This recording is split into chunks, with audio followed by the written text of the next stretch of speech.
नमस्कार। मैं सरोज कुमारी, सह आचार्य, राजनीति विज्ञान, राजकीय महाविद्यालय नौहर।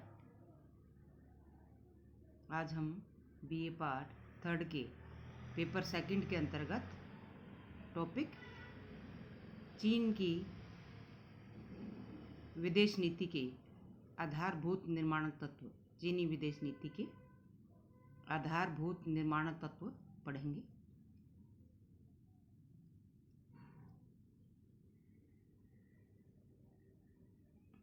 किसी भी देश की विदेश नीति पर वहाँ की भौगोलिक स्थिति, वहाँ का ऐतिहासिक परंपराएं और अनुभव, देश की आंतरिक परिस्थितियाँ और अंतर्राष्ट्रीय राजनीति आदि कई तत्वों का प्रभाव होता है। और चीन की विदेश नीति भी इसी बात का परिचय देती है।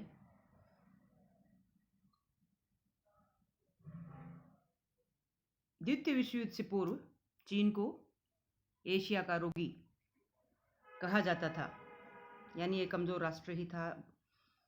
किंतु साम्यवादी क्रांति 1949 के बाद विश्व राजनीति में एक महाशक्ति के रूप में चीन का उदय हुआ। आज चीन विश्व की महाशक्ति है।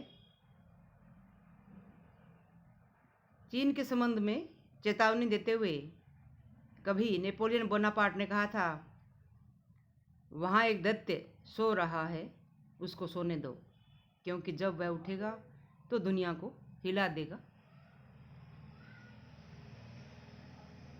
वर्तमान समय में चीन की कूटनीति रूस और अमेरिका को ही नहीं, अपितु विश्व के अन्य दूर और पड़ोसी सभी देशों को परेशान किए हुए है। मेक इन चाइना का लेबल दुनिया भर में चर्चित है। मेक इन चाइना का जो प्रोडक्ट है दुनिया भर के बाजारों में छाया हुआ है। संपूर्ण विश्व की अर्थव्यवस्था चीन की अर्थव्यवस्था से प्रभावित है। 1949 में साम्यवादी क्रांति आई, माओ के नेतृत्व में साम्यवाद कायम हुआ। नियंत्रित अर्थव्यवस्था सोवियत संघ की भांति इसने भी अपनाई और साम्यवादी शासन स्थापित किया। खूब विकास हुआ इस राष्ट्र का।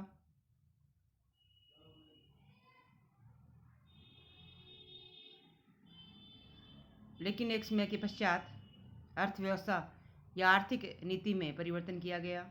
1979 के बाद आर्थिक दृष्टि से उदारीकरण इस राष्ट्र ने अपनाया और पूंजीवादी राष्ट्रों से भी अधिक वहाँ जो है private companies, multinational companies invest करती हैं और आर्थिक दृष्टि से काफ़ी विकास उस राष्ट्र ने किया है।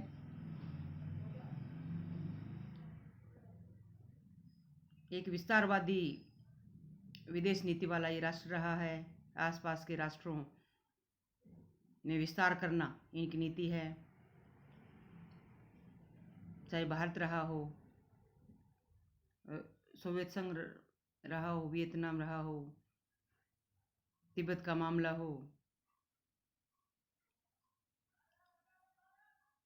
सभी राष्ट्रों से आक्रामक संबंध रखने की प्रवृत्ति इस राष्ट्र की प्रारंभ से रही है और साम्यवादी राष्ट्र होने के नाते आक्रामक नीति इनकी एक विशेषता भी होती है।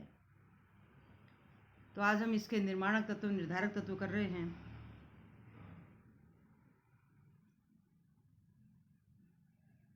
चीन की विदेश नीति कई तत्वों जैसे उसकी भौगोलिक स्थिति, ऐतिहासिक परंपराएं, राजनीतिक विचारधारा, आंतरिक उतार चढ़ाव का परिणाम रही है।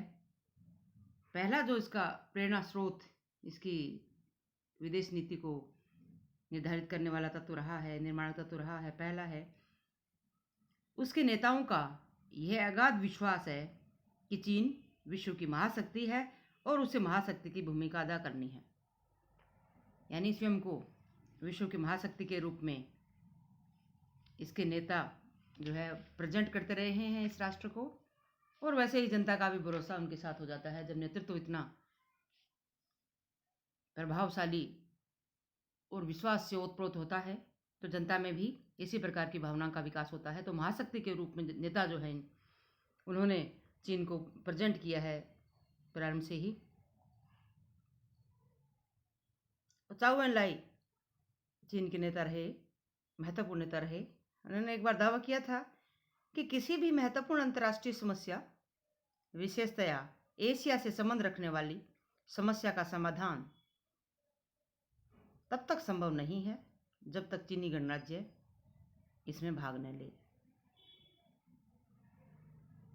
यानी कोई भी अंतर्राष्ट्रीय समस्या, और आज के युग में देखें सोवियत संघ के विघटन के पश्चात और एक ध्रुवीय विश्व व्यवस्था कायम होने के पश्चात अब तो वास्तव में संपूर्ण विश्व में ऐसी कोई महत्वपूर्ण समस्या नहीं जिसका समाधान चीन की भागीदारी के बिना संभव हो सके। और एशिया में चीन की निर्णायक भूमिका प्रारंभ से रही है। एक महाशक्ति है चीन, एक सामरिक शक्ति है, तो उसका महत्व अंतर्राष्ट्रीय स्तर पर द्वितीय विश्व युद्ध के बाद विशेष तौर पे बहुत स्थापित हो गया है। और आज के इस एक ध्रुवीय विश्व व्यवस्था में चीन बहुत ही महत्वपूर्ण शक्ति के रूप में, जो अमेरिका को चैलेंज कर रहा है, उभरा है। तो पहला निर्माणक तत्व यहाँ के नेताओं का ये भरोसा कि हम महाशक्ति हैं और विश्व की समस्याएं चीन के बिना हल नहीं हो सकती, चीन की भागीदारी के बिना उनका समाधान संभव नहीं है।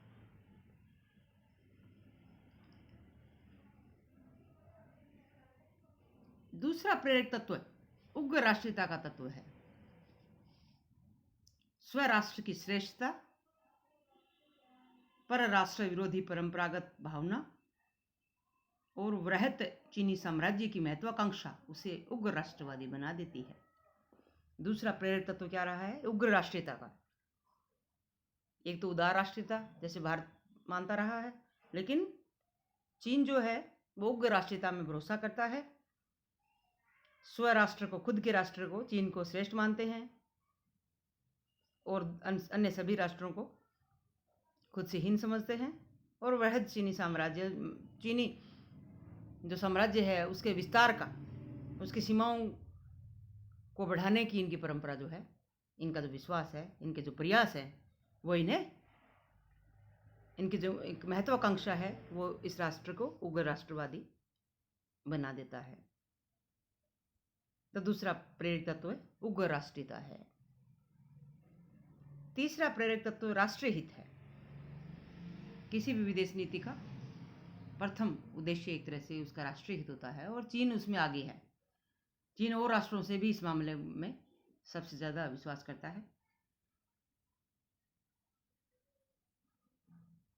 चीनी विदेश नीति का निर्धारण सैद्धांतिक धारणाओं के आधार पर नहीं, वरन राष्ट्रीय हित के आधार पर होता है।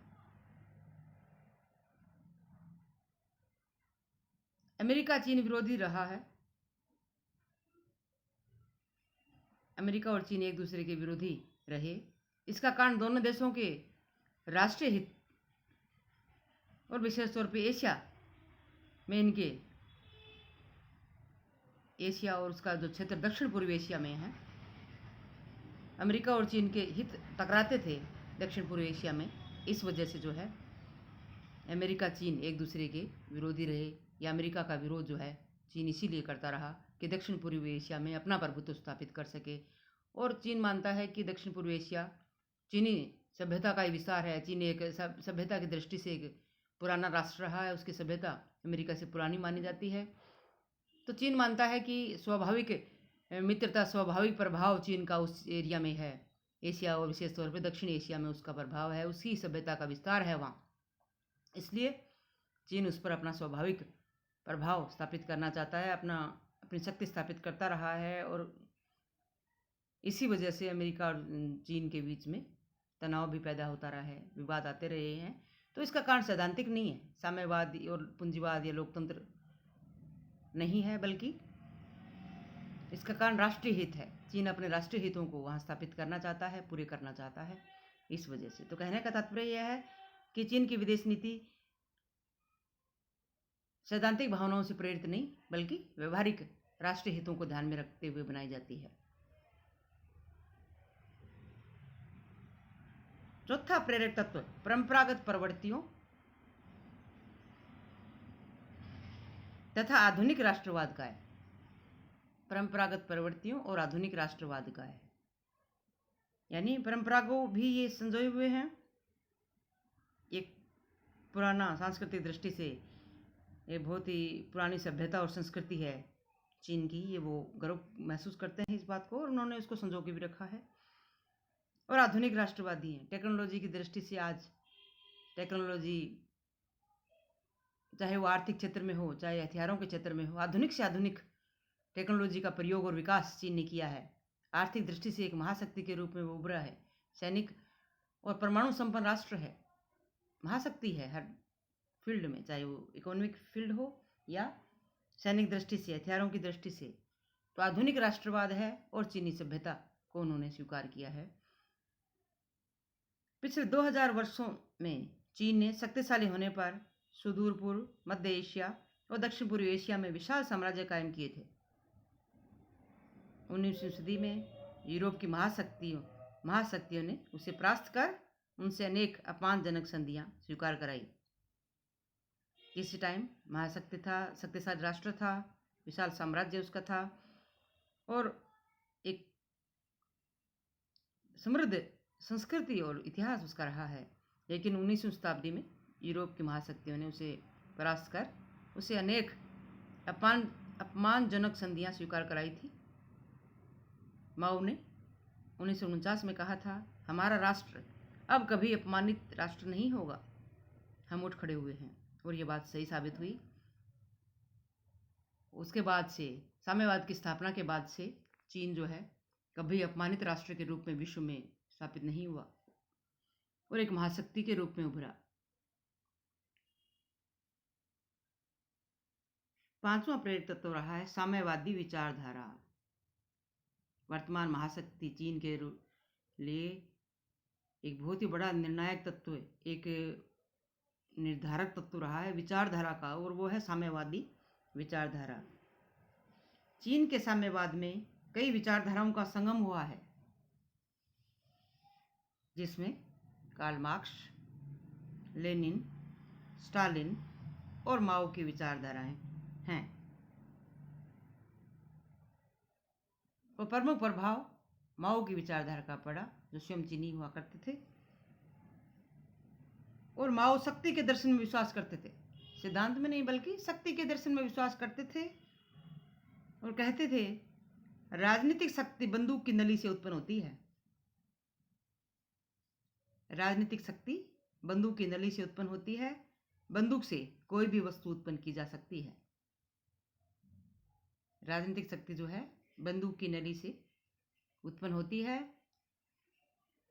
और बंदूक से कोई भी वस्तु उत्पन्न की जा सकती है। यानी शक्ति के सिद्धांत में भरोसा करते हैं, विस्तारवाद में ये भरोसा करते हैं, और ये उसका जो प्रेरणा स्रोत मुख्य तौर पर रहा है वो साम्यवाद रहा है। कार्ल मार्क्स का, लेनिन का, स्टालिन का, और सबसे ज़्यादा प्रभाव जो है चीनी विचारधारा पर सैद्धांतिक दृष्टि से देखें तो माओ की विचारधारा, जो कि क्रांति के अग्रणी रहे, साम्यवादी क्रांति जिनके निर्देशन में स्थापित हुई चीन में, और वो शक्ति में भरोसा करते हैं। वो कहते हैं बंदूक, राजनीतिक शक्ति बंदूक से उत्पन्न होती है, बंदूक की नली से उत्पन्न होती है, और बंदूक से कोई भी वस्तु उत्पन्न की जा सकती है। यानी शक्ति के सिद्धांत में, विस्तारवादी में, उग्र राष्ट्रीयता में इनका पूरा भरोसा है।